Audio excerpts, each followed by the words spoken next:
The story begins in 1794 with a young nation's desperate dream in a forest of southern live oak. The Naval Act authorized 6 frigates to defend a coast crawling with predators and pirates. With a budget of nearly zero, the foundations of a global superpower were laid in sawdust.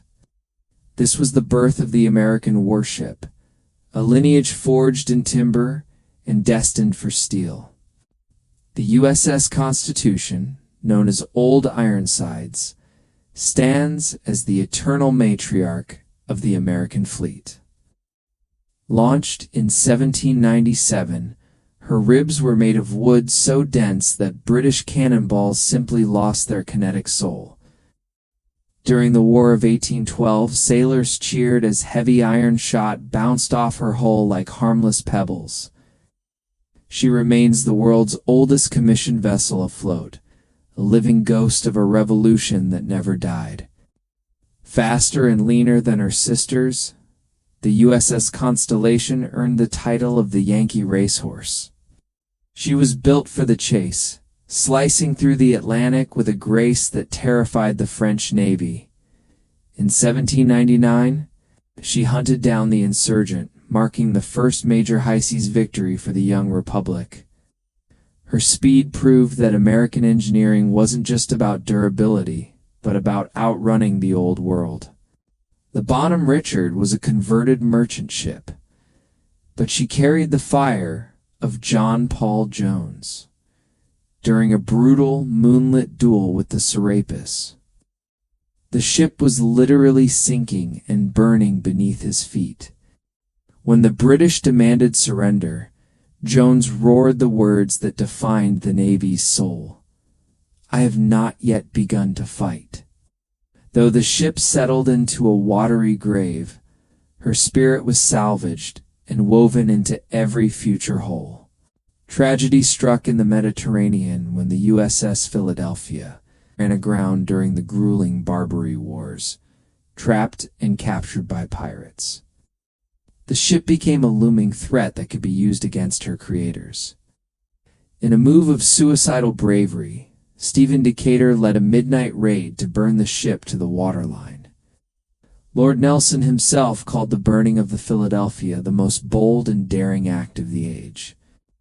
As the 19th century dawned, the scent of coal smoke began to challenge the salt of the wind. The Demologos was a monstrous floating battery, and the world's very first steam-powered vessel of war.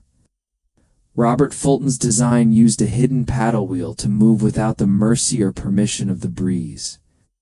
It was a clunky, smoke-belching omen that the era of the tall mast was starting its long decline. The American Civil War arrived, and with it, the cheese box on a raft known as the USS Monitor. She sat so low in the water that she looked like a metal target floating on a submerged wooden plank. With the world's first rotating gun turret, she revolutionized how men aimed and fired across the waves. Her duel with the CSS Virginia at Hampton Roads signaled to the world that wooden ships were now obsolete. Not all ironclads were strange rafts. The USS New Ironsides looked like a traditional ship clad in plate. She was a sea-going fortress, built to trade heavy broadsides while shrugging off the impact of rebel shells. Throughout the Civil War, she survived more enemy fire than any other vessel in the entire Union fleet. She represented the transition, a bridge between the classic frigate silhouette and the invincibility of iron. On the muddy waters of the Mississippi, the USS Cairo operated like a floating tank in a jungle. As a city-class ironclad gunboat, she was designed to dominate rivers and shatter riverside fortifications. In 1862, she earned a dark place in history as the first ship ever sunk by an underwater mine. Her wreck was a silent testament to the arrival of hidden infernal machines in naval warfare. The USS Kearsarge became a legendary hunter, stalking the Confederate raider CSS Alabama across the globe. Off the coast of France, thousands gathered on the cliffs to watch a circular duel to the death. The Kearsarge used hidden chain armor to protect her vitals, outlasting the rebel ship in a storm of iron. When the Alabama slipped beneath the waves, the North celebrated the end of the South's greatest sea threat. The USS Katahdin was known as the Iron Rhinoceros, a ship designed for a single violent purpose. She carried no major guns, relying instead on a massive steel beak meant to ram enemies at full speed. It was a terrifying return to ancient galley tactics, powered by steam and wrapped in thick armor plate. Though brave in concept, the invention of long-range guns quickly made the ram a suicidal relic. Science and war collided in the USS Vesuvius, a ship that fired dynamite with the power of air. Instead of gunpowder, she used massive pneumatic tubes to cough silent, deadly shells at the enemy. The shells carried hundreds of pounds of high explosives, capable of turning a harbor into a crater. However, the silent guns were temperamental and inaccurate, making the Vesuvius a fascinating failed experiment. The Age of Steel rose with the USS Maine, a second-class battleship that became a catalyst for empire. Stationed in Havana Harbor, her sudden catastrophic explosion killed 260 men and sparked a global war. Remember, the Maine became the slogan that launched the United States into the status of a world power. Whether it was an accident or an attack, the Maine's wreckage paved the road to a new century. Admiral Dewey stood on the bridge of the USS Olympia during the pivotal Battle of Manila Bay as the flagship of the Asiatic Squadron. The Olympia was a protected cruiser that defined modern power. With the cool command, "You may fire when you are ready," Gridley, Dewey dismantled the Spanish fleet. Today, the Olympia remains a majestic museum, the last survivor of the era when steel was king. The USS Texas, nicknamed Old Hoodoo, was the first true battleship commissioned by the United States. She was a lonely, odd experiment, with guns mounted in a diagonal fashion that often shook the ship apart. Every time she fired her main battery, she risked damaging her own superstructure in a self-inflicted blast. While flawed, she was the essential learning experience that taught the Navy how to build big guns. To show the world his big stick, Teddy Roosevelt sent the Great White Fleet on a global tour. The USS Connecticut led 16 gleaming white battleships across every major ocean on the planet. It was a peaceful show of force, telling every empire that America had arrived on the world stage. The white paint hid the grit of the coal, but it couldn't hide the massive power of the new century. Beneath the waves, a new terror was born with the USS Holland, the Navy's first true submarine. It was a cramped, gasoline-smelling tube where the crew slept directly on top of their own torpedoes. The Holland proved that a tiny boat could vanish underwater and strike a giant ship without warning. It was the beginning of the silent service, a branch that would eventually hold the keys to the world.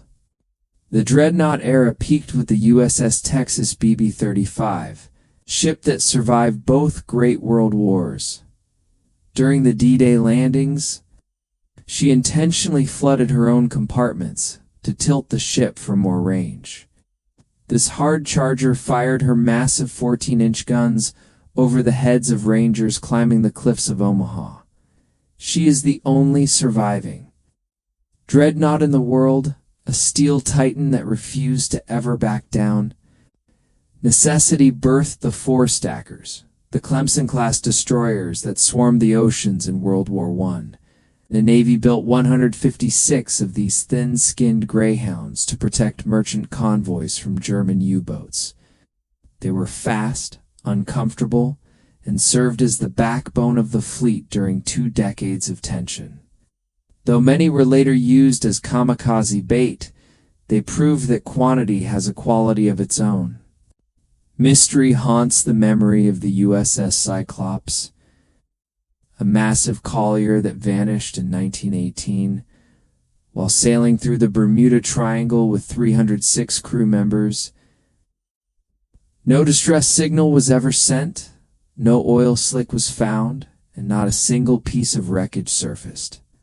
She remains the Navy's greatest non-combat loss, a ghost story written in the deep Atlantic. The USS Langley, nicknamed the Covered Wagon, was the humble mother of all aircraft carriers.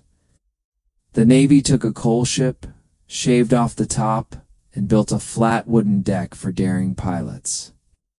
She was slow and awkward, but she served as the floating laboratory for naval aviation's pioneers. Without the Langley, the Pacific War would have been lost before the first shot was even fired. Originally built as battle cruisers, the Lexington-class carriers were giants converted to save a treaty. The Lady Lex was massive and fast, carrying 8-inch guns because the Navy still didn't trust planes. The admirals feared that if the planes failed, the ship would need to fight like a traditional cruiser. But Lexington proved her worth as a floating airfield, changing the face of naval warfare forever. The USS Ranger was the first American ship built from the keel up specifically to carry aircraft. She featured strange, folding smokestacks that could lay flat to keep the flight deck clear for landings.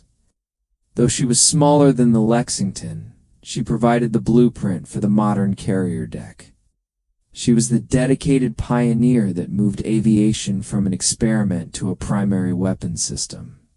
Before the world exploded in 1941, the USS Panay incident provided a dark warning of what was to come. A river gunboat in China, she was bombed and sunk by Japanese aircraft in a clear act of aggression.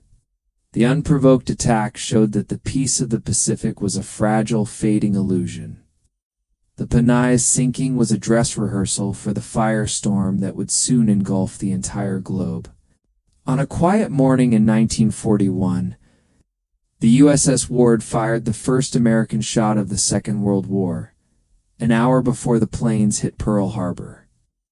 She spotted a midget submarine trying to sneak inside. She dropped depth charges and fired her deck gun, sinking the intruder in the shadow of the islands. While the base slept, the Ward was already at war, sounding a bell that few were ready to hear. The USS Arizona remains the most iconic tragedy in the history of the United States Navy. During the Pearl Harbor attack, a Japanese bomb pierced her magazine and triggered a massive explosion. She sank in just 9 minutes, taking 1,177 brave men down into the dark, oil-slicked harbor.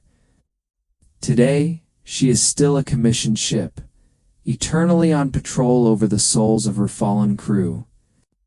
Out of the ashes of Pearl Harbor rose the Ironclads, the most powerful battleships ever built. The Missouri, Iowa, New Jersey, and Wisconsin were designed to be the ultimate big sticks. They could sprint at 30 knots and fire shells the size of Volkswagens over the horizon. They were the pinnacle of the gun era, steel gods that dominated the surface of the sea. The Alaska-class large cruisers were beautiful ships, suffering from a deep identity crisis. Bigger than a cruiser but smaller than a battleship, they were built to hunt Japanese heavy cruisers.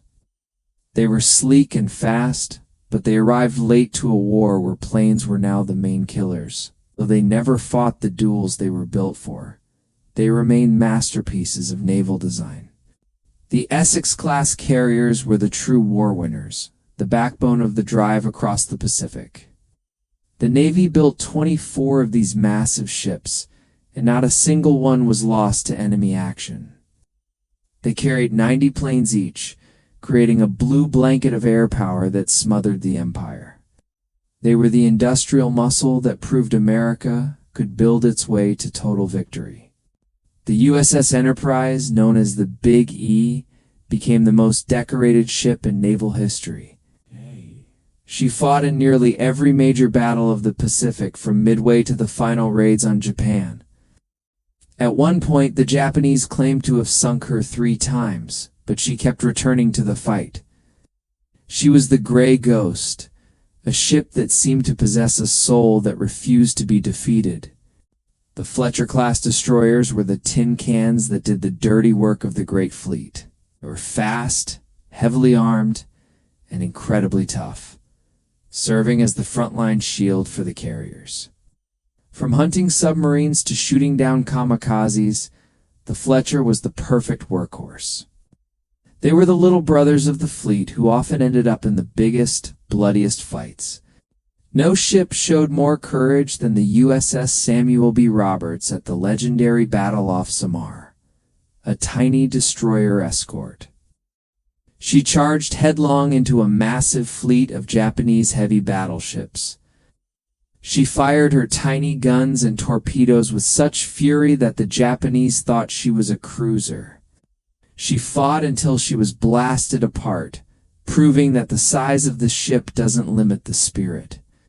The USS Indianapolis carried a secret that would change human history: the components of the atomic bomb.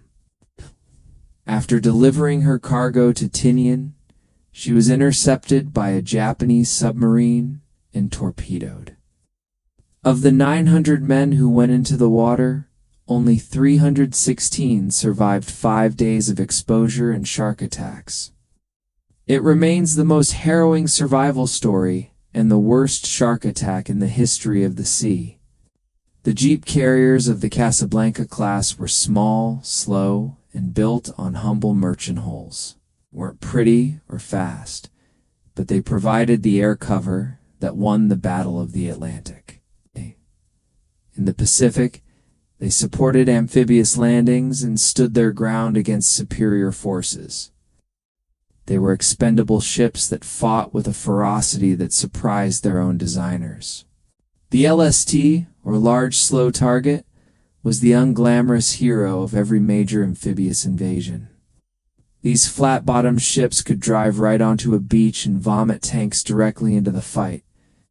Without the LST, the D-Day landings and the island-hopping campaign would have been impossible. They were the bridge between the sea and the land, turning the ocean into a highway for liberation.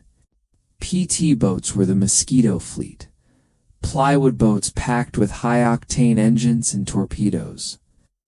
They were suicide squads designed to weave through reefs and attack giant warships in the dark. John F. Kennedy famously commanded PT-109, surviving a collision with a Japanese destroyer. They proved that even a boat made of wood could threaten a Titan if the captain had enough nerve. While the carriers got the headlines, the Gato and Bala-class submarines won the war in the Pacific. They sank over half of all Japanese ships, starving the island nation of oil, food, and supplies. The silent service operated in the dark, paying a heavy price in lives for their lethal effectiveness.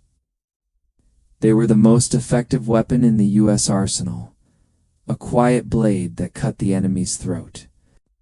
The USS Temps was the most successful American submarine of the war, but she met a cruel fate. During her final patrol, her very last torpedo malfunctioned and began a circular run. The torpedo turned back and struck the Temps itself, sinking the legendary boat in seconds. The captain was one of the few to escape, living to tell the story of the boomerang that killed his ship. The Cold War brought the dawn of the atomic age with the revolutionary USS Nautilus in 1954. She was the world's first nuclear-powered vessel, capable of staying submerged for months at a time. By sailing under the North Pole ice, she proved that the Soviet Union was no longer safe anywhere. The Nautilus didn't just break records, she shattered the very definition of naval endurance. The USS Seawolf was the second nuclear sub, but she used a terrifying liquid metal cooling system. By using liquid sodium, the reactor was incredibly efficient, but carried a risk of catastrophic explosion. If the sodium ever touched water or air, the resulting blast would have destroyed the entire vessel. The Navy eventually abandoned the liquid metal experiment, returning to safer pressurized water. The USS Triton was a massive giant, the only U.S. submarine ever built with 2 nuclear reactors. Designed as a radar picket, she was meant to surface and scan the skies for incoming Soviet bombers. She famously circumnavigated the entire globe, while remaining completely submerged for the entire trip. She was a titan of the deep, a testament to how far nuclear power could push a single hull. The USS Albacore was an unarmed experimental sub that changed the physics of underwater travel. Before her, submarines were shaped like boats. After her, they were shaped like teardrops. The rounded nose and smooth tail proved that high-speed underwater travel required a whole new shape. Every modern submarine in the world today carries the DNA of the Albacore's revolutionary hull. The Forrestal class ushered in the era of the supercarrier, designed specifically for the jet age.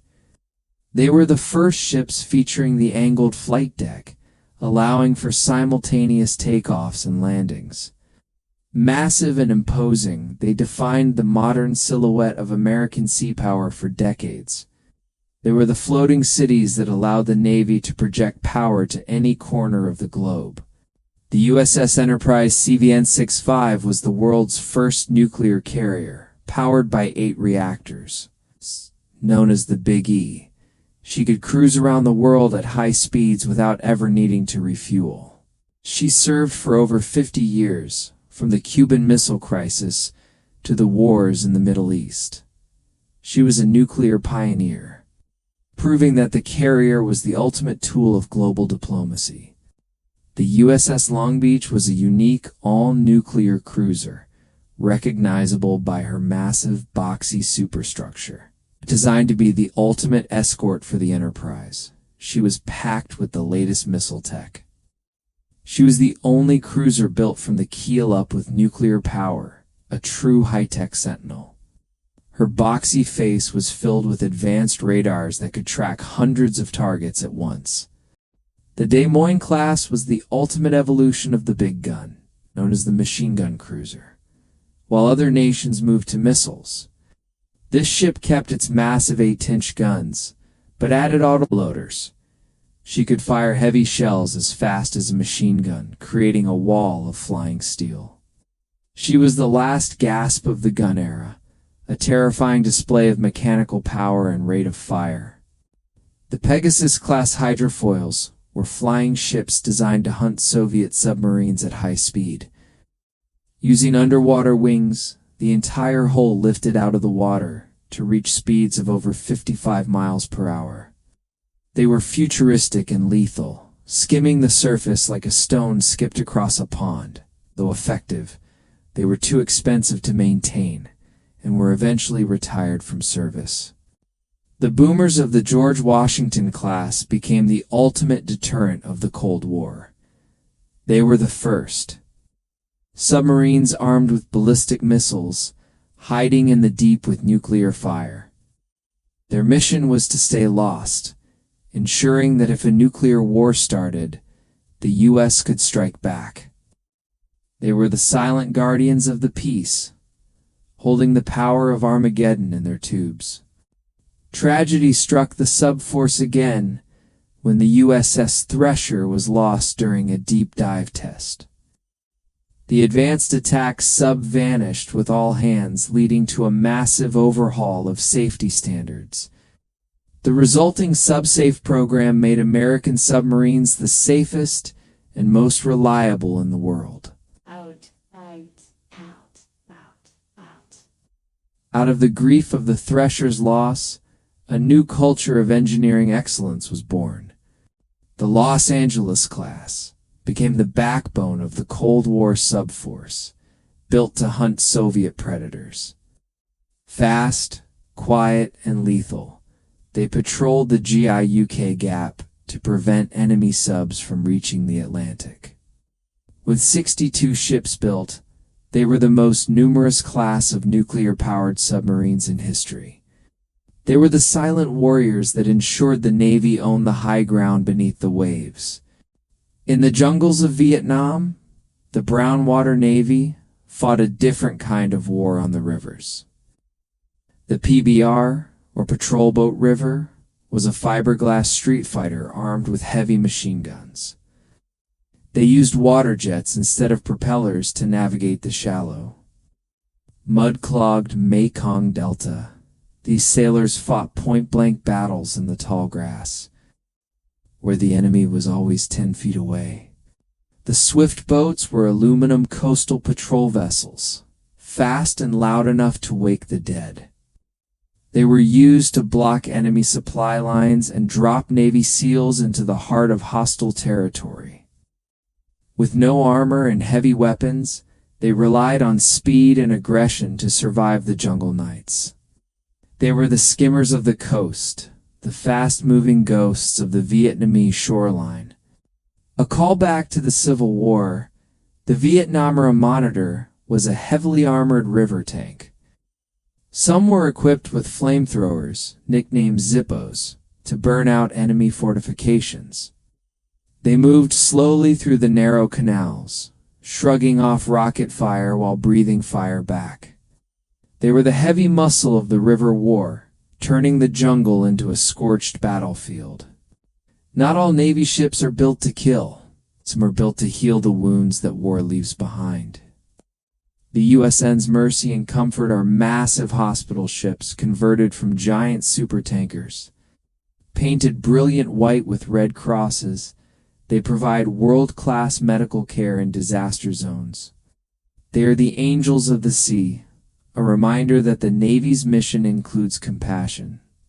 The CIA built the Hughes Glomar Explorer under the cover of a deep-sea mining operation.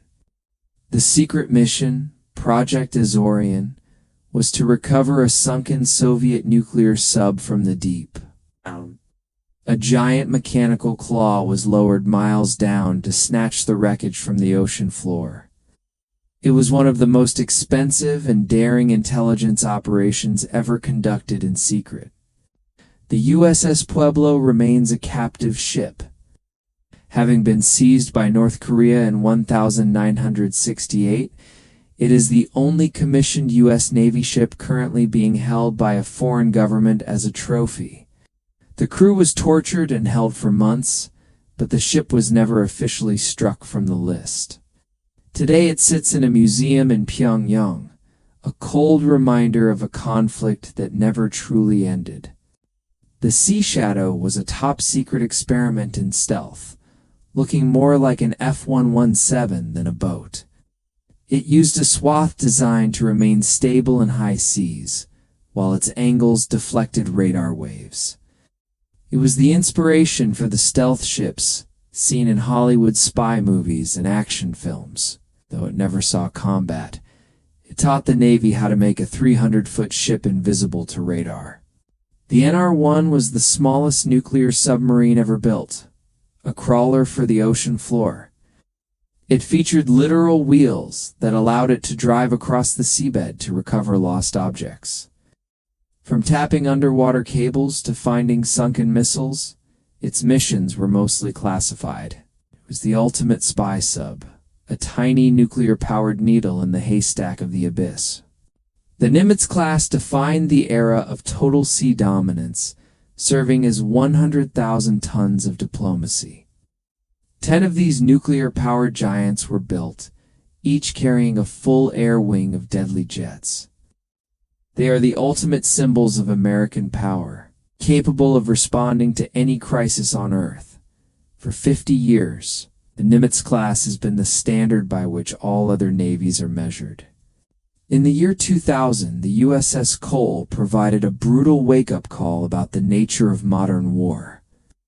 While docked in Yemen, a small fiberglass boat filled with explosives blew a massive hole in her side.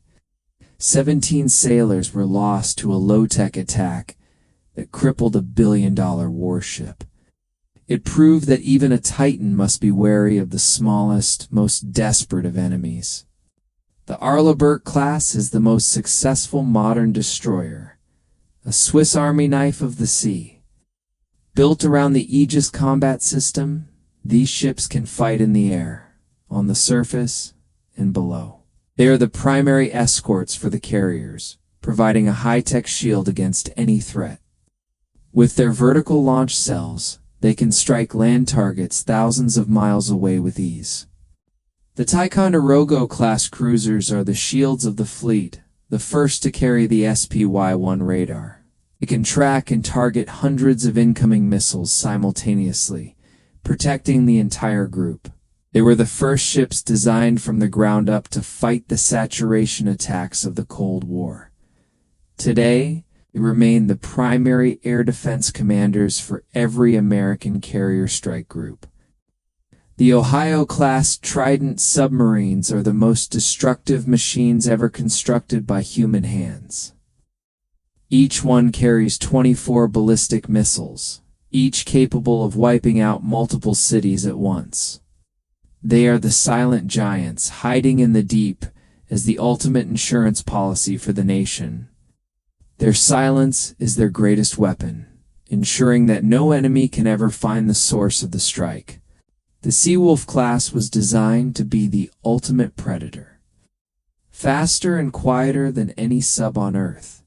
Built to hunt the most advanced Soviet vessels, they were masterpieces of underwater engineering. However, with the end of the Cold War, they became too expensive for the post-Soviet world.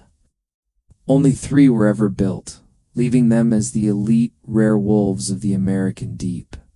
The Virginia class is the new breed of attack submarine designed for the complex 21st century. Instead of a traditional periscope, it uses high-definition cameras and sensors on a digital mast.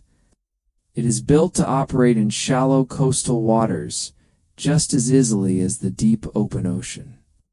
Packed with modular technology, it can be upgraded as fast as new threats emerge. In an age of high-tech steel, the Avenger-class mine countermeasure ships are made of wood. Because many naval mines are magnetic, these ships must be non-metallic to survive their mission.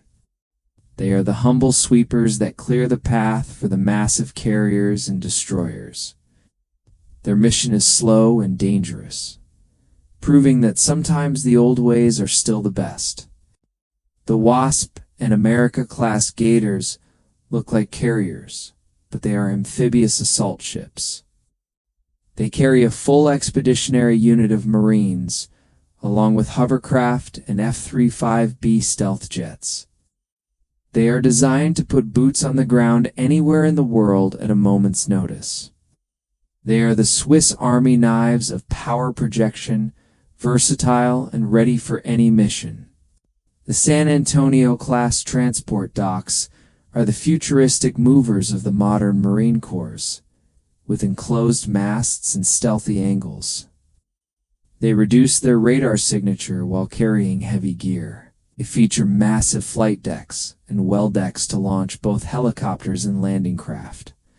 They represent the evolution of the amphibious force into a high-tech stealthy strike team. The littoral combat ships, or LCS, were designed to be fast, modular street fighters of the coast. They come in 2 flavors, the monohull Freedom and the radical tri-hull Independence class. Though plagued by engine failures and controversy, they were a bold attempt at modular warfare. They were meant to swap mission modules to fight subs, mines, or surface ships in an afternoon. The Zumwalt class looks like a spaceship, featuring a tumble-home hull and a knife-like bow. It is a stealth destroyer designed to be as hard to see on radar as a small fishing boat. Though its advanced railgun-style cannons lacked affordable ammo, it remains a tech marvel. It is a bridge to the future, testing the limits of automation and stealth on a massive scale. The Blue Ridge-class ships are the brains of the fleet, serving as floating headquarters. They carry almost no weapons, but they are packed with more servers and antennas than any other ship. From their decks, admirals command entire fleets across thousands of miles of ocean. They are the essential nodes of communication that turn a group of ships into a single organism. The Louis B. Puller class is a mobile island, a massive converted tanker for special operations. With a giant flight deck and room for hundreds of SEALs, it acts as a base in the middle of nowhere. It allows the Navy to keep a permanent presence in hostile waters without needing a land-based port. It is an expeditionary sea base, a flexible platform for the shadow wars of the 21st century. The future arrived with the Gerald R. Ford class, the most expensive warship ever built by man. It replaces traditional steam catapults with electromagnetic ones, launching jets with digital precision. With a new nuclear plant and massive electrical capacity, it is built for the weapons of tomorrow. It is the new crown jewel of American power, designed to dominate the waves for the next century. The Constellation class marks a return to the frigate, as the Navy realized it needs more ships. Based on a proven European design, these frigates are heavily armed and built for traditional combat. They are the middleweight fighters that will handle the dangerous work while carriers stay back. The name honors the very first Yankee racehorse, bringing the lineage full circle back to 1797. Under construction today, the Columbia class will be the next generation of boomer submarines. They will be the quietest and most advanced nuclear deterrence ever placed into the ocean's depths. Their mission is to ensure that the American nuclear umbrella remains hidden and invincible.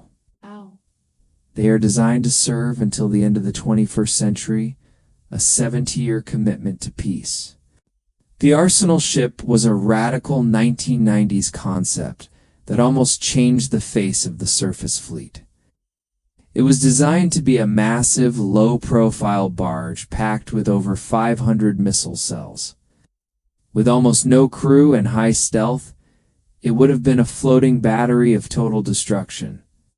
Though the project was canceled, the idea lived on in the conversion of 4 Ohio-class subs. The Ghost Fleet Overlord program is the beginning of the end for the traditional human sailor. Ships like the Ranger and Nomad are experimental drones that can sail for months without a crew, use artificial intelligence to navigate, avoid collisions, and eventually engage the enemy. This is the dawn of the robot navy, where the iron men of the past are replaced by silicon. Looking back at the USS Constitution, we see a line of progress that defies every human limit. From wood and canvas to atoms and code, the American warship has evolved to master every era.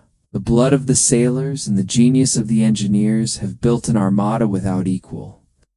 But even in a world of robots and lasers, the soul of the service remains in the daring. Every ship in this lineage was a response to a threat and a leap into the great unknown. The Monitor proved that armor was life. The Nautilus proved that power was infinite and deep. The Enterprise proved that a carrier could be a global sentinel for over 50 years of service. And the Samuel B. Roberts proved that no matter the tech, courage is the ultimate weapon of war. The evolution of the American warship is more than just a list of hulls and heavy guns. It is a story of a young nation that refused to be bullied and grew to lead the entire world. From the first 6 frigates to the 100-ship Ghost fleets, the goal has always been the same. Freedom of the seas is not a gift, but a right that must be defended by the strongest steel. Consider the Fletcher class, which survived the fire of the Pacific to become the world standard. They were the greyhounds of the sea, sleek and ready for any fight at any hour of the day. They showed that a well-designed ship could adapt to air, surface, and underwater threats alike. Their legacy lives on in every Arleigh Burke destroyer that sails the modern, dangerous oceans. Think of the silent service and the sailors who never returned from their patrols in the dark. The Gokla subs were the silent killers that broke the back of an empire's logistics and oil. They lived in cramped, hot, and dangerous conditions to ensure the surface fleet could win. Their victory was quiet, but it was the foundation upon which the Pacific peace was built. The transition to nuclear power was the greatest technological leap since the invention of the sail. It allowed the Navy to vanish from the surface and appear anywhere on the globe without warning. The nuclear Navy has operated for decades without a single reactor accident at sea or in port. It is a testament to the discipline and the rigorous standards of the men and women in the program. In the modern era, the threat of the asymmetric attack remains the greatest challenge for the fleet. The billion-dollar carriers must now defend against drone swarms and hypersonic missiles of the future. The Navy is responding with lasers and electronic warfare systems that move at the speed of light. The evolution continues as the wooden walls of the past become the digital shields of today. The USNS Mercy and her sister remind us that the Navy's reach is also a reach of hope. In the wake of tsunamis and earthquakes, these white ships are the first to arrive with help. They represent the better nature of a superpower, using sea power to save lives instead of take them. It is a vital part of the lineage, showing that a great Navy serves all of humanity in its need. We remember the USS Arizona not as a defeat, but as a sacred site of eternal vigilance. She remains at the bottom of the harbor, a silent witness to the cost of being unprepared. Her presence reminds every new sailor of the importance of their watch and their duty to the flag. The tomb is a lighthouse, guiding the Navy toward a future where such a tragedy never repeats. The Zumwalt and the Ford class represent the bleeding edge of what is possible on the ocean. They are controversial because they are pioneers, pushing the limits of what a ship can actually do. Like the first steamships or the first ironclads, they face the skepticism of those who fear change. But history shows that the boldest designs are the ones that eventually win the wars of the future. As the Ghost Fleet begins to take shape, we ask what it means to have a Navy without sailors. The technology may change, but the strategic necessity of the American warship remains the same. To protect trade, to defend allies, and to deter those who would bring fire to our peaceful shores. The robot ships are simply the newest sailors in a lineage that began with live oak and canvas. From the Yankee racehorse to the Star Destroyer, the American Navy has never stopped moving. It is an evolution paved with the blood of heroes and the iron of the greatest. Industry on Earth, the road from 6 wooden frigates to a nuclear armada is the greatest story in naval history. It is a story that is still being written every time a new keel is laid in an American shipyard. This is the complete lineage of American sea power, a legacy of dominance and engineering genius. From the age of sail to the age of the machine, the Navy stands as the guardian of the deep. We track the evolution to understand the future, for the sea is a master that never truly sleeps. As long as there are oceans to cross, there will be American warships to lead the way across them.